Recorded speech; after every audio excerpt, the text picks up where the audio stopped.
Coming soon to a theater in Iran, Battle of the Persian Gulf 2. The new animated film by an Iranian director depicts an epic battle between the United States and Iran.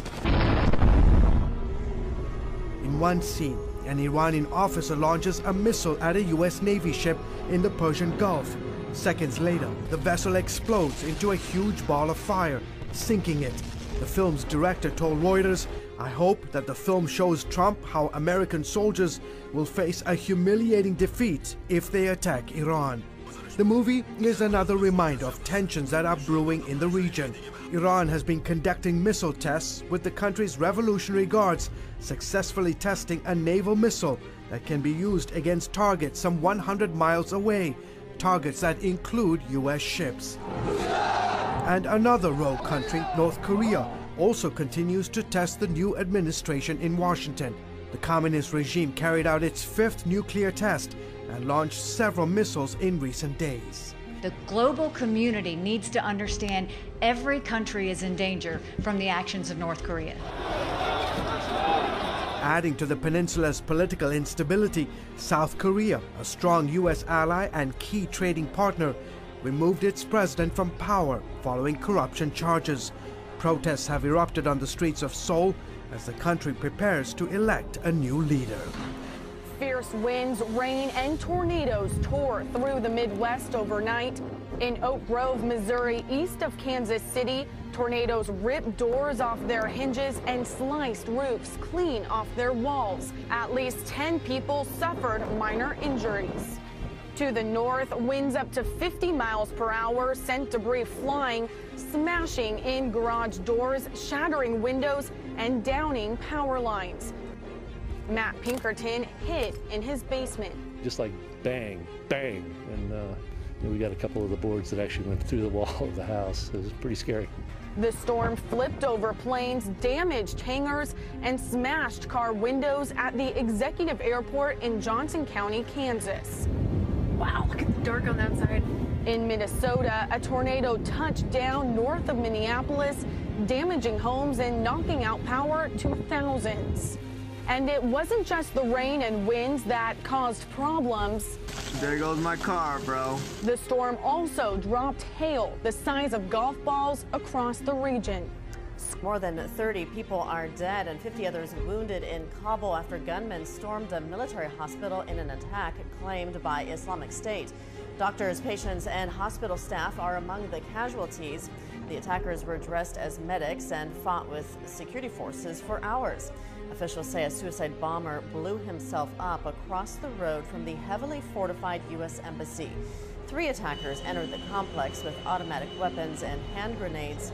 All 3 attackers were killed by security forces by mid-afternoon. The deadly wildfires are sweeping across 4 states in the southern plains.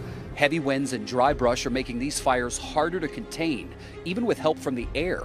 Drew Bailey is with the U.S. Forestry. What's making it so hard to contain? The extreme fire behavior and the dryness of the fuels. So normal firefighting tactics are proving to be unsuccessful right now. In the Texas Panhandle, 4 people died, including 2 young ranch hands. Sidney Wallace and Cody Crockett were killed trying to save cattle from the raging fires. Along the border of Kansas and Oklahoma, the wildfires have scorched hundreds of acres, destroyed dozens of structures, and killed truck driver Corey Holt. His truck jackknifed as he drove it into smoke.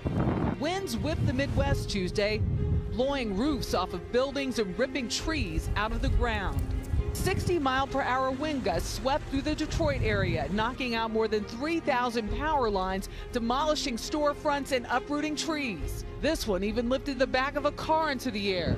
The winds fueled a fire that tore through a Detroit apartment building. 5 people died. 4 were hurt. We had people jumping out the windows in the back, and fire was being driven through the building by the wind. And so it was a horrendous fire to fight. I heard this big crack and a boom. Brad Carpenter's house and car were crushed in Kalamazoo. The Michigan Wolverines men's basketball team's plane was blown off the runway at Willow Run Airport southwest of Detroit. Coach John Beeline says some of the players have minor cuts and bruises. Michigan wasn't the only state swept up in the wind. Next door in Chicago, 55-mile-per-hour winds broke a building window, showering the street below in glass and smashing this car windshield. And strong gusts made driving a truck nearly impossible. West of Indianapolis, this armored Brinks truck flipped over, killing the driver. In Toledo, Ohio, a tractor trailer tipped on its side, skidding along an interstate bridge. Another careened off of a highway in Wisconsin. You've got to slow down so that way you don't put yourself in a bad situation. The worst thing that can happen is your truck gets blown over. Iraqi police are confirming 26 dead after 2 suicide bombers blew themselves up at a wedding celebration outside Baghdad. According to police reports, one of the bombers disguised himself among the men who were dancing, detonating his explosive belt. A few minutes later, the other bomber followed suit. There has been no claim of responsibility yet, but the incident occurred in the Salahuddin area that has been overrun by ISIL. ISIL is the immediate suspect in this case, particularly in light of the fact that there's an ongoing campaign to eradicate ISIL from Mosul in northern Iraq. As Iraqi and international forces push ISIL out of Mosul, the concern is they'll go underground and more Iraqis will fall victim to similar suicide bombings. At first, U.S. satellites detected only one launch. Later, analysts concluded North Korea had actually fired 5 medium-range missiles simultaneously.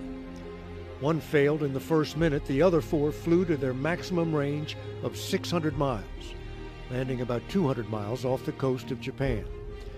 These were not nuclear-capable missiles and not very accurate, but they were relatively small and mobile and caught U.S. intelligence by surprise.